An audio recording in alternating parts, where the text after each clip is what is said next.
Sharda YouTube channel पर आप सभी विद्यार्थियों का स्वागत है। आज हम लोग कुछ क्वेश्चंस पढ़ेंगे जो बड़े बड़े क्वेश्चन पेपर में पूछे जाते हैं, उनको आसान तरीके से कैसे हम लोग सॉल्व करेंगे। बच्चे देखिए, जो कि आपके स्क्रीन बोर्ड पर कुछ क्वेश्चंस लिख चुके हुए हैं, इन्हीं के जवाब को हम लोग देंगे।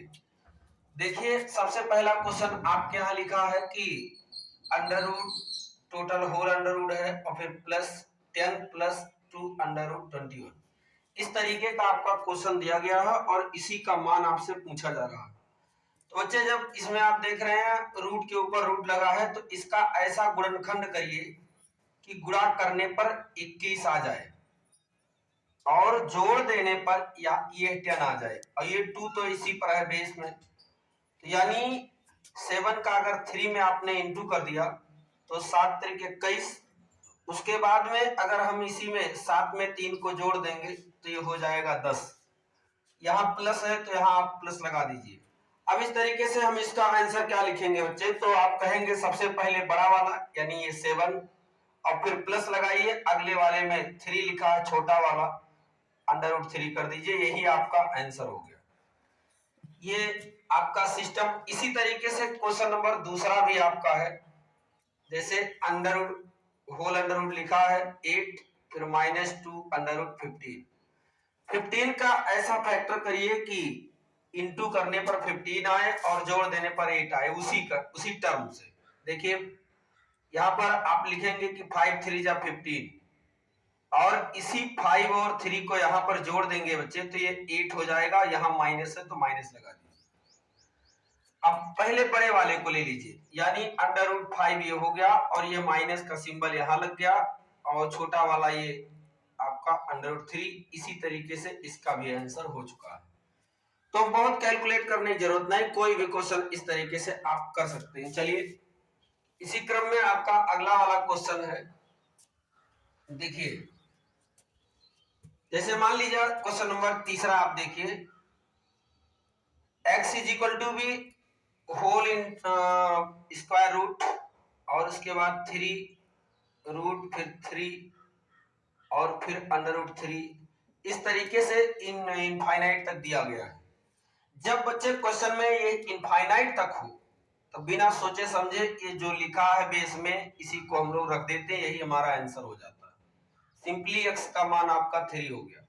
लेकिन इसी क्रम में एक अगला क्वेश्चन आपके यहाँ दिया है जो कि इससे कहीं हटके है।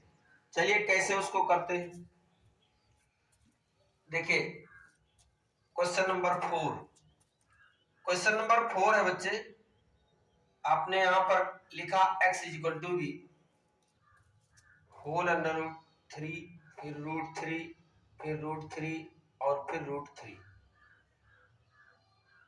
देखिए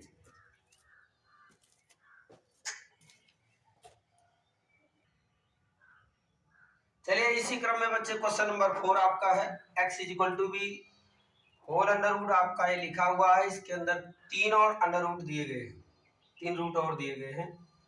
तो इसके लिए बेस आपका 3 है, इस पर फार्मूला लगेगा क्योंकि 4 टाइम्स है, तो फार्मूला क्या लगाएंगे, 3 पर पावर 2n, 3 पर पावर 2 और उस पर पावर n-1 और अपार 2 पर पावर n, ये फार्मूला होता है।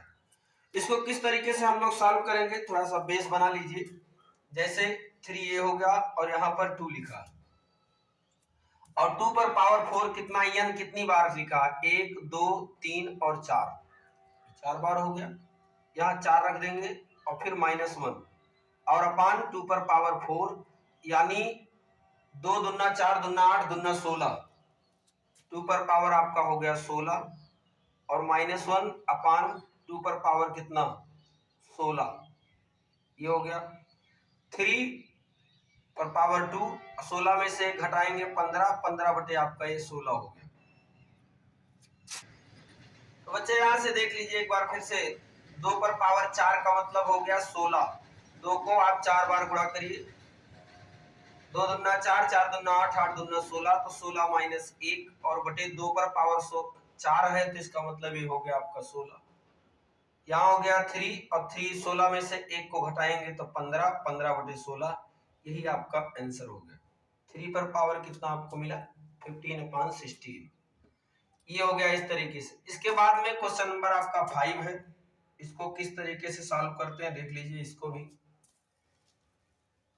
चलिए सभी क्वेश्चन आसान है बच्चे, कोशिश करिए आ जाए। जैसे देखिए आप इसका पहले फैक्टर करिए, 5 का अगर 4 में इंटू आप करेंगे तो 5 चौक 20 होगा। उसके बाद में आप अगर 5 का 6 में गुणा करेंगे तो 30 होगा। 7 का अगर आप 6 में गुणा करेंगे तो, या ऐसे कहिए 6 का 7 में करेंगे तो 42 होगा। यानी 5 चौक 20, 5 छक 30 और 6 सते 42।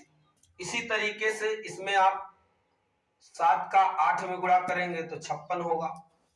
8 का 9 में गुणा करेंगे तो 72 होगा। इसका मतलब क्या हुआ कि इसमें सबसे पहले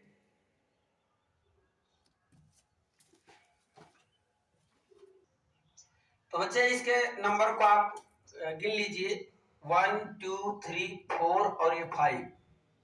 तो इसको आप n का मान कितना रखेंगे 5 बटे, पहले इसमें से इन दोनों में से सबसे छोटी डिजिट को पहले ले लीजिए। यहाँ 4 और 5 दो दिए गए टर्म, और दोनों टर्मों में पहला टर्म आपका छोटा वाला 4 है, 4 को रख लीजिए, और लास्ट वाले का जो बड़ा वाला टर्म है उसको रख लीजिए। इस तरीके से 5/4 36 ये आंसर हो गया बिना सॉल्व किए। चलिए आज के लिए इतना ही, फिर हम आपको मिलेंगे अगले वीडियो में, और इनसे बड़े बड़े क्वेश्चनों को हम किस तरीके से सॉल्व करते हैं इसी का प्रैक्टिस रोज आपको मिलता रहेगा। आज के लिए इतना ही, धन्यवाद।